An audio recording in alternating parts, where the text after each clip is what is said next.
एक समय की बात है, हरे भरे जंगल के बीचों बीच एक घुमावदार नदी की धीमी कलह से घिरे हुए मिको नाम का एक चतुर और शरारती बंदर रहता था।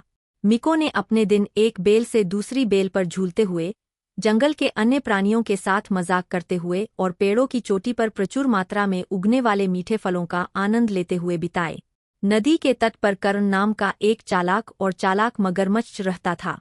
कर्ण पूरे जंगल में अपनी तीक्ष्ण बुद्धि के साथ साथ मछली और अन्य जलीय जीवों के प्रति अपनी अतृप्त भूख के लिए जाना जाता था, जो नदी को अपना घर कहते थे।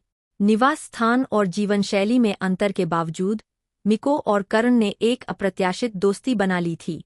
प्रत्येक दिन मिको अपने हाथों में सबसे पके फलों से लदी हुई नदी के किनारे जाता था और शरारती मुस्कान के साथ उन्हें कर्ण की ओर फेंक देता था।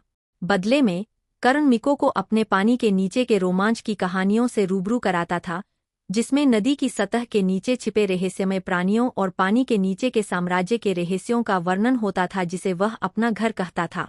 साथ में उन्होंने हंसी मजाक और सौहार्द साझा किया। उनका बंधन हर गुजरते दिन के साथ मजबूत होता गया। लेकिन जैसे जैसे दिन हफ्तों में और हफ्ते महीनों में बदलते गए, कर्ण को उन फलों के अलावा कुछ और चाहिए जो मिको उसके लिए लाया था। वह नदी के दूसरी ओर उगने वाले स्वादिष्ट लाल जामुनों का स्वाद चखना चाहता था। उनकी रसदार मिठास सायरन के गीत की तरह उसे बुला रही थी। नदी की तेज धाराओं को तैरकर पार करने में असमर्थ कर्ण मदद के लिए अपने दोस्त मिको के पास गया। अपने बेखबर दोस्त के साथ मजाक करने का मौका देखकर मिको कर्ण की मदद करने के लिए सहमत हो गया, लेकिन उसे जामुन देने के बजाय उसने पेड़ों से मुट्ठी भर चमकदार लाल मिर्च तोड़ ली और शरारती मुस्कान के साथ कर्ण की ओर फेंक दी।